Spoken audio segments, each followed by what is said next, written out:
Panduan sidang anak-anak online bersama orang tua. Berpakaian rapi dan sopan. Ikuti kakak gembala anak. Sungguh-sungguh berdoa, menyanyi dan mendengarkan firman. Tidak melakukan makan, main handphone, tiduran, dan lain-lain. Tuhan Yesus memberkati. Halo adik-adik, ketemu lagi di sidang anak-anak minggu ini. Hari ini Kak Irma dan Kak Ren ingin mengajak adik-adik untuk bernyanyi bersama-sama, yaitu Saya Laskar Kristus.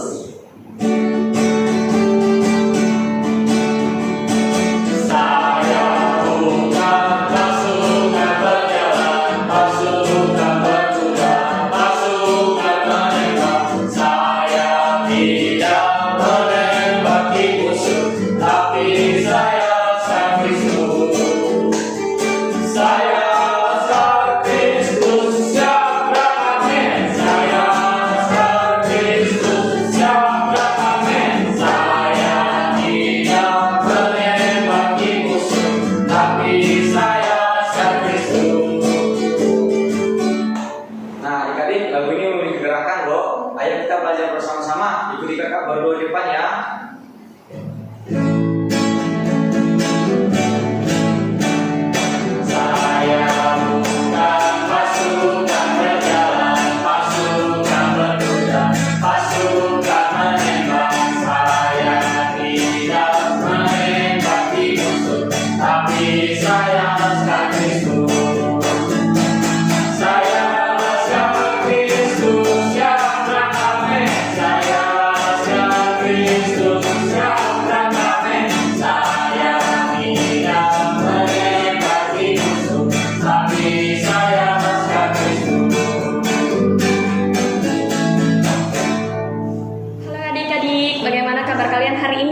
Semoga sehat-sehat selalu ya.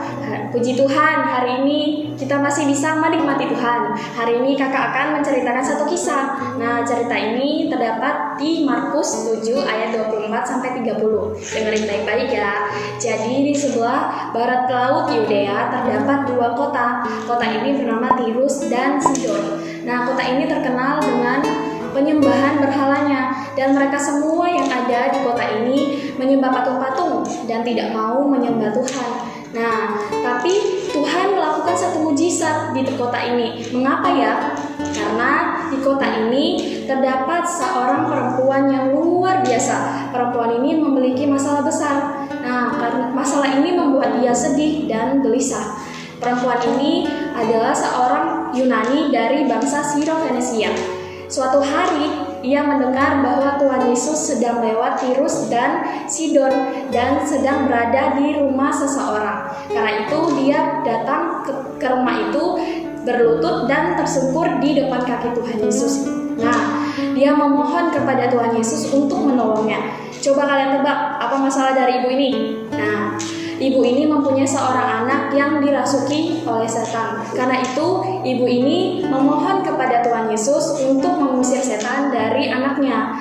Sebenarnya nih, ibu ini sama sekali tidak mengenal Tuhan Yesus, juga tidak pernah bertemu dengan Tuhan Yesus karena dia bukan orang Yahudi.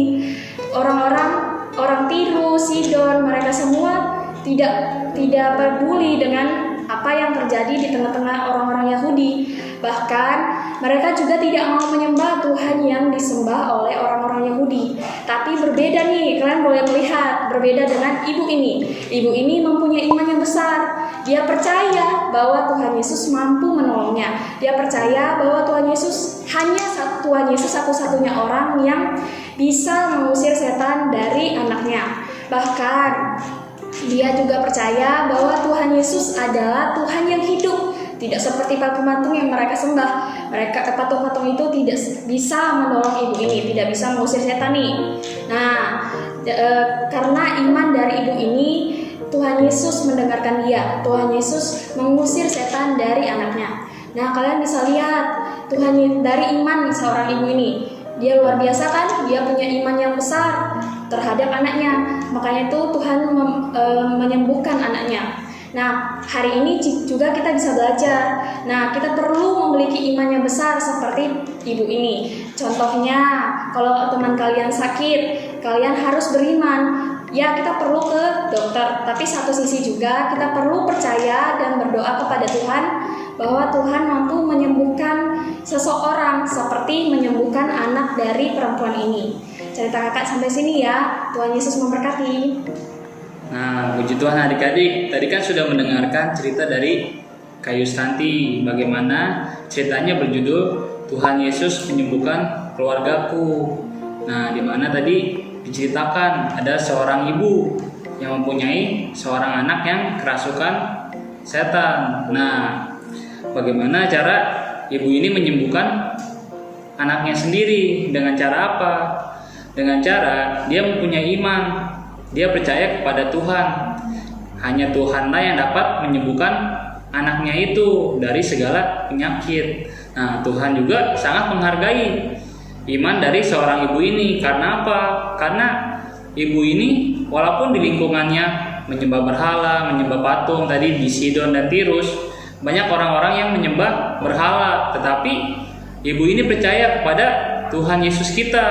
Karena Tuhanlah yang dapat mengeluarkan setan dari dalam anaknya itu, sehingga anaknya dapat sembuh total. Nah, hari ini apa sih adik-adik yang harus kita lakukan dalam kehidupan kita? Nah, kita juga harus menyerahkan segala sesuatu ke dalam tangan Tuhan kita. Karena apa? Tuhan kita dialah pencipta alam semesta. Dia juga yang dapat mengalahkan segala sesuatu, dan dia juga yang dapat menyembuhkan segala sesuatu. Dia juga dapat menyembuhkan segala penyakit adik-adik. Nah, ketika kita sedang di rumah nih, ada sanak keluarga kita yang sedang sakit maupun sedang terluka atau sedang mendapatkan masalah adik-adik, kita janganlah percaya kepada berhala-berhala atau patung-patung, melainkan kita harus datang kepada Tuhan. Kita harus berdoa kepada Tuhan, karena dialah yang dapat menyelesaikan segala sesuatu. Nah, adik-adik, di dalam keluarga kita pun juga kita harus berdoa bersama-sama, berdoa dengan papa mama dan juga adik kakak kita. Kita harus berdoa dengan sekeluarga kita. Agar apa? Agar kita mempunyai iman yang lebih lagi kepada Tuhan kita, adik-adik. Nah, cerita minggu ini sampai di sini. Nah, bagaimana selanjutnya? Kasa akan mengajak kalian hafal ayat.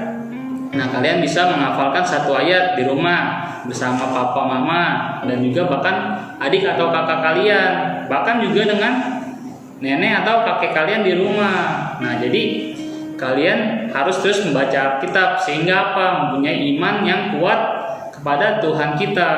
Nah, hafal ayat minggu ini ya. Hafal ayat minggu ini di Matius pasal 15 ayat 28. Maka Yesus menjawab dan berkata kepadanya, "Hai ibu, besar imanmu, maka jadilah kepadamu seperti yang kau kehendaki." Dan seketika itu juga anaknya sembuh. Nah, di sini dikatakan bahwa karena iman ibunya adik-adik, anaknya dapat sembuh. Nah, jadi adik-adik, kita harus mempunyai iman yang kuat terhadap Tuhan kita. Nah, cerita sampai di sini. Tuhan Yesus menyertai. Kasam akan memimpin kalian untuk doa penutup ya. Ikuti Kasam berdoa ya adik-adik ya. Tuhan Yesus, oh Tuhan Yesus, Tuhan sungguh terima kasih Tuhan atas setiap firman-Mu pada hari ini. Tuhan, Kaulah yang dapat menyembuhkan keluarga kami dari segala hal, baik itu penyakit, masalah dan juga apapun Tuhan. Tuhan, kami ingin Tuhan mempunyai iman yang setia kepadamu. Jangan biarkan setiap kami Tuhan tidak rajin membaca Alkitab dan juga tidak rajin berdoa, melainkan kami harus rajin berdoa dan juga membaca Alkitab. Tuhan Yesus, berkatilah setiap anak-anak Tuhan untuk dapat mengenal diri-Mu sejak kecil dan dapat memuliakan nama-Mu. Tuhan Yesus, terima kasih Tuhan.